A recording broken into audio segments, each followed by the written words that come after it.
भौतिक भूगोल के अंतर्गत आज हम ज्वालामुखी क्रिया से बनने वाले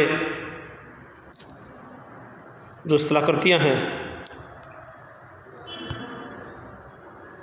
उसके बारे में अध्ययन करेंगे। कौन कौन सी स्थलाकृतियाँ इसके कारण से बनती हैं। तो ज्वालामुखी उद्गार से बनने वाले जो स्थल रूप हैं वो स्थायी रूप वाले तो होते नहीं हैं, क्योंकि उनका उद्भेदन जो है वो शंकु रचना के कारण से होता है और उसका परिवर्तन भी होता रहता है। ज्वालामुखी क्रिया द्वारा निर्मित जो स्थलाकृतियाँ हैं लावा और विखंडित पदार्थ के अनुपात में होती हैं। जब विस्फोटक उद्गार होता है तो जो विखंडित पदार्थ है और ज्वालामुखी धूल वो ज़्यादा होती है। इससे विस्फोट का छिद्र और राख शंकु या सिंडर कोन की रचना हो जाती है। और जब ये उद्गार शांत होता है तो लावा की अधिकता के कारण से लावा का पठार बन जाता है, लावा का गुंबद और लावा का मैदान भी बन जाता है। अब चूँकि ज्वालामुखी क्रिया का क्षेत्र धरातल के नीचे और बाहर दोनों तरफ होता है,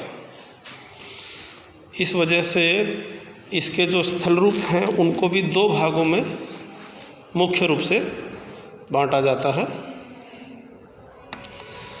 बाह्य स्थल रूप और आंतरिक स्थल रूप। अब देखिए दो रूपों में बांट करके पहले बाह्य स्थलाकृति जो है उसमें मुख्य दो प्रकार हैं। एक तो है केंद्रीय विस्फोट से बनने वाले स्थल रूप और दूसरे हैं दरारी उद्गार द्वारा बनने वाले स्थल रूप। और दूसरा जो प्रकार है आंतरिक स्थलाकृति वाला, उसमें मुख्य 8 स्थलाकृतियाँ हैं जो इसके कारण से बनती हैं। केंद्रीय विस्फोट से बनने वाले स्थल रूपों में भी पहला होता है ऊंचे उठे हुए भाग और दूसरा होता है नीचे धंसे हुए भाग। पहले केंद्रीय विस्फोट द्वारा जो बनते हैं स्थलाकृतियाँ वो तीव्र गैस से वाष्प, पर्याप्त लावा और विखंडित पदार्थों के साथ प्रकट होती हैं। इन पदार्थों के जमाव से बहुत तरह के शंकुओं की रचना हो जाती है। इनको ऊंचे उठे हुए भाग कहते हैं। इनके द्वारा विस्फोट के समय ज्वालामुखी का कुछ भाग उड़ जाता है कई बार, या नीचे भी धंस जाता है। इस तरह के बने हुए आकारों में क्रेटर और काल्डेरा कोन इसे कहते हैं, ये इसके धंसे हुए भाग होते हैं। सबसे पहले ज्वालामुखी शंकु के बारे में हमें जानना चाहिए।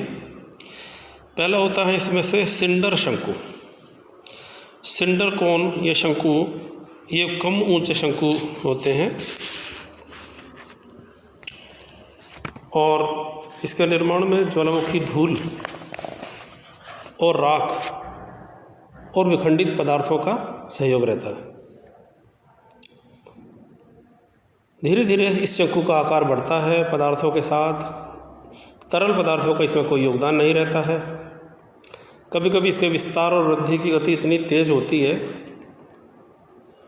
कि एक हफ्ते के अंदर इसकी ऊंचाई 400 फीट तक चली जाती है। अब इन शंकुओं का ढाल 30 डिग्री से 45 डिग्री का होता है।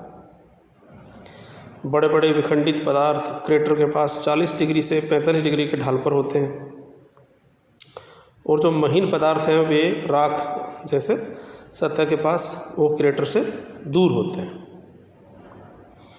इस शंकु का निर्माण असंगठित और बड़े बड़े टुकड़ों से होता है। अपरदन के बाद इसका मौलिक रूप कई सदियों तक तो नष्ट भी नहीं होता है। दूसरा है कंपोजिट प्रकार का शंकु। कंपोजिट शंकु सभी प्रकार के शंकुओं से ऊंचे होते हैं। इसका निर्माण भी बहुत सारे पदार्थों से होता है। कभी कभी इनको परतदार शंकु भी कहा जाता है। विश्व के सबसे ऊंचे और सुडौल और बड़े बड़े ज्वालामुखी पर्वत जो हैं वे कंपोजिट शंकु के ही उदाहरण हैं। जैसे संयुक्त राज्य अमेरिका का शस्ता, रेनियर और हुड, फिलीपींस का मेयान, जापान का फुजियामा,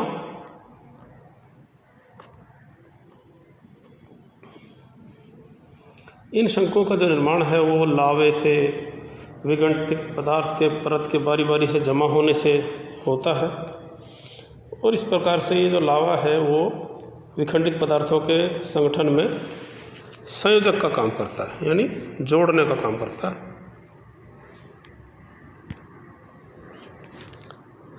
जोड़ना इसकी भूमिका, जोड़ने की इसकी भूमिका रहती है।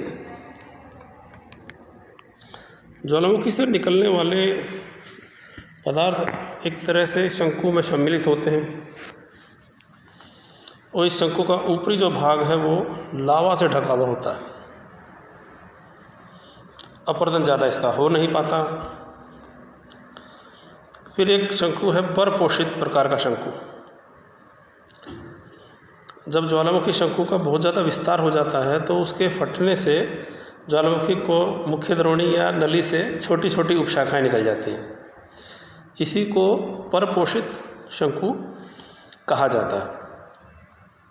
शस्तिना शंकु माउंट शस्ता का एक परपोषित शंकु ही है। फिर है पैठिक लावा का शंकु चौथे नंबर पर। जब लावा काफ़ी हल्का और पतला होता है तो सिलिका की मात्रा कम होती है, तो लावा ज़्यादा दूर तक फैलने के बाद जमता है। इस कारण एक लंबे स्थान पर कम ऊंचे शंकु का निर्माण होता है और इसका आकार तो शील्ड की तरह होता है, तो इसे कुछ लोग शील्ड शंकु भी कहते हैं। और चूंकि इसकी रचना बेसाल्ट लावा से होती है अतः इसको बेसिक या पैठिक लावा शंकु भी कहा जाता है। फिर है एसिड लावा शंकु। जब उद्गार से निस्तृत लावा काफ़ी गाढ़ा और चिपचिपा होता है और सिलिका की मात्रा अधिक होती है तो लावा जैसे ही धरातल पर आता है तो वो शीघ्रता से ठंडा हो जाता है और जम जाता है। इसको फैलने का समय मिल नहीं पाता, तो ये ज़्यादा ढाल वाले ऊंचे शंकु बन जाते हैं। इसे स्ट्रम्बोली तरह का शंकु भी कहते हैं। अगली स्थलाकृति है लावा गुंबद। लावा गुंबद प्राय शील्ड शंकु का ही रूप होता है। अंतर केवल इतना है कि गुंबद शंकु से ज़्यादा विस्तृत होता है, इसका ढाल ज़्यादा होता है। लावा गुंबद का निर्माण ज्वालामुखी छिद्र के चारों तरफ लावा के जमाव के कारण होता है। अगली स्थलाकृति है लावा डाट। जब मिश्रित शंकु वाले ज्वालामुखी शांत हो जाते हैं तो उनकी नली और छिद्र ठोस लावा से भर जाते हैं और जब शंकु अपरदन द्वारा नष्ट हो जाता है तो नली में जो डाट जमा हुई है या जो प्लग है वो दीवार की तरह दिखाई देता है। इस प्रकार से प्लग से पूरी नली भर जाती है तो उसे ज्वालामुखी ग्रीवा कहते हैं। एक औसत जो ग्रीवा है वो 200 फीट की ऊंचाई तक मिलती है। इस तरह के अनेक उदाहरण अमेरिका के न्यू मैक्सिको राज्य में माउंट टेलर ज़िले में मिलते हैं।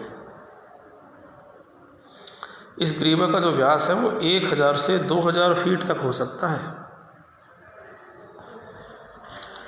अगली स्थलाकृति है क्रेटर। ज्वालामुखी के छिद्र के ऊपर स्थित गर्त को क्रेटर या ज्वालामुखी का मुख कहते हैं। प्राय क्रेटर कीप आकार होते हैं जिनका ढाल शंकु पर आधारित होता है, जिसमें उनका निर्माण भी होता है। अब जैसे कि सिंडर शंकु के अंदर बने क्रेटर का ढाल 25 डिग्री से 30 डिग्री के बीच होता है, और जैसे जैसे शंकु का विस्तार होता रहता है और क्रेटर का आकार भी बढ़ता रहता है। काल्डेरा और क्रेटर में बहुत अंतर है। काल्डेरा क्रेटर से बहुत ज़्यादा बड़ा होता है। एक औसत क्रेटर का जो विस्तार है वो 1000 फीट और गहराई 1000 फीट के करीब होती है, परंतु क्रेटर के आकार में भी बहुत अंतर मिलते हैं। बड़े बड़े क्रेटर भी मिले हैं जिनकी व्यास कई मील तक होती है। अलास्का में शांत ज्वालामुखी है एनियाकचक, उसका क्रेटर का व्यास है 6 मील।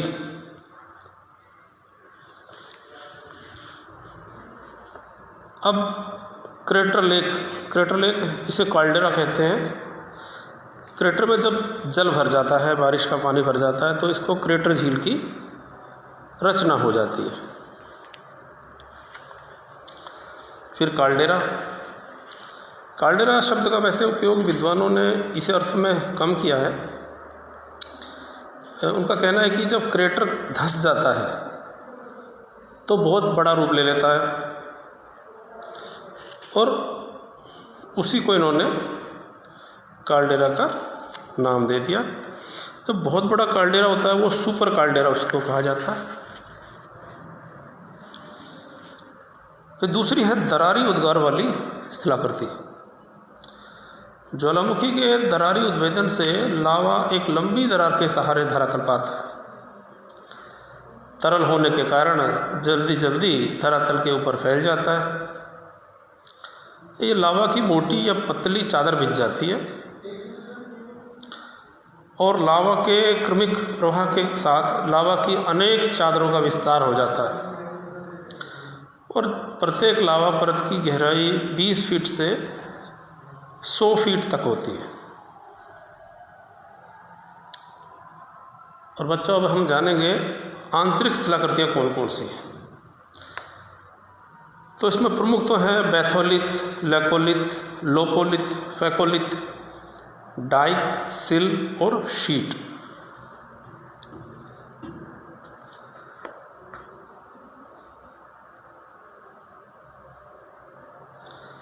इसमें अंदर से निकलने वाले में गीज़र भी, इसे गेसर लोग कह देते हैं, यानी जो गर्म पानी के स्रोत जो होते हैं उसके लिए इस शब्द का उपयोग किया जाता है।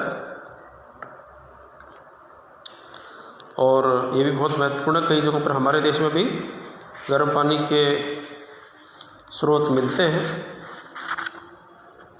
और अनेकों रूपों में उनका उपयोग किया जाता है।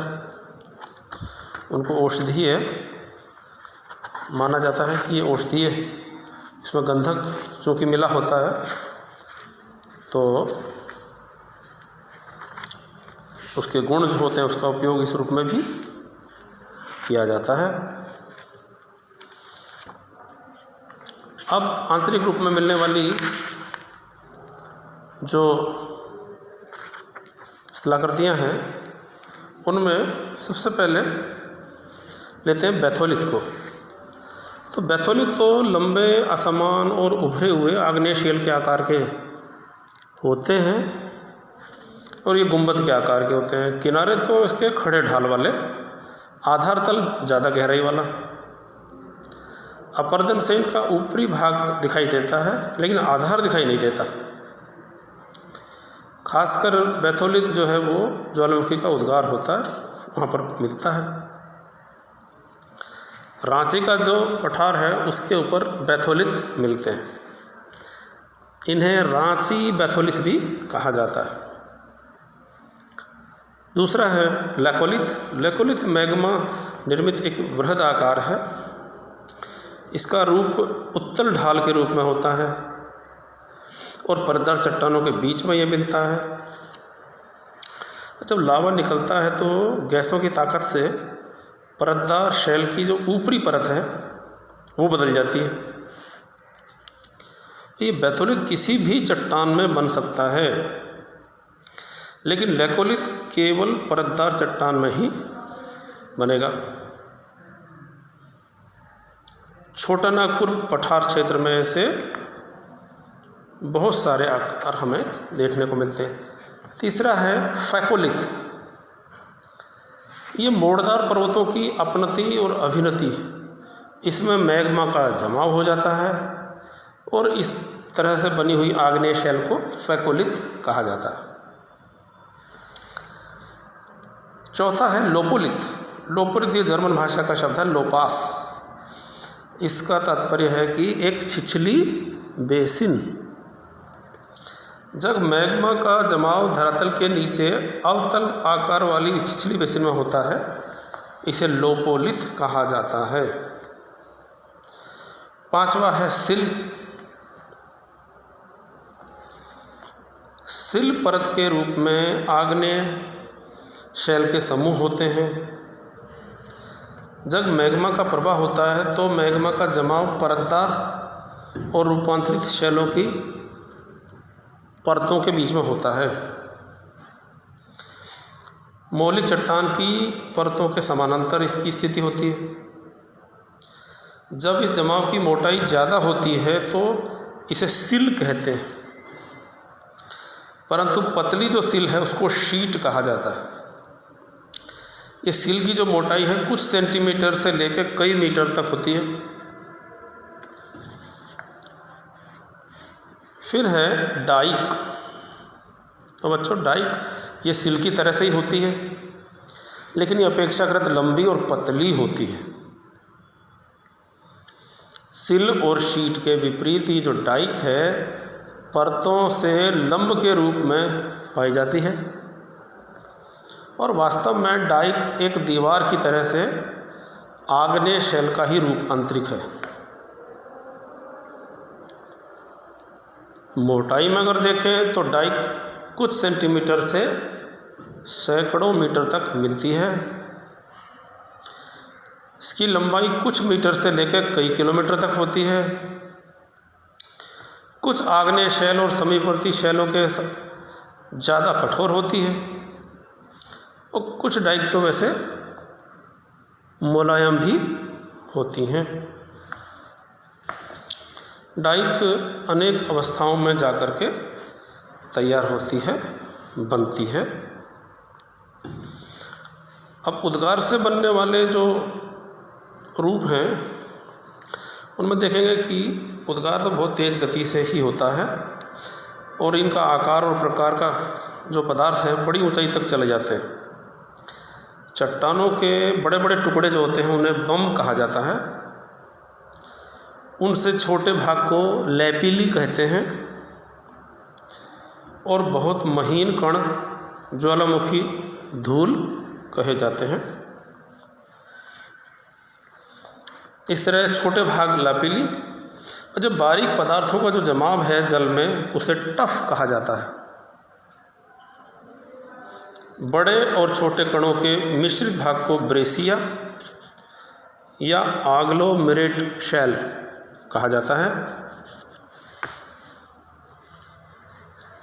इसी तरह से ज्वालामुखी शैल भी होती है, क्योंकि एक लावा बाहर आने के बाद जब जल्दी जम जाता है तो रवों की बनावट पूर्ण नहीं होती, तो ऐसी चट्टानें में रवे नहीं मिलते हैं तो बहुत ही बारीक होते हैं। इन्हें बिना माइक्रोस्कोप की सहायता के देखना बहुत मुश्किल है। तो बैसाल्ट चट्टान इस प्रकार की शैल का उदाहरण है। ग्रेबो और ऑब्सीडियन नामक आग्नेय शैल इसी श्रेणी की है।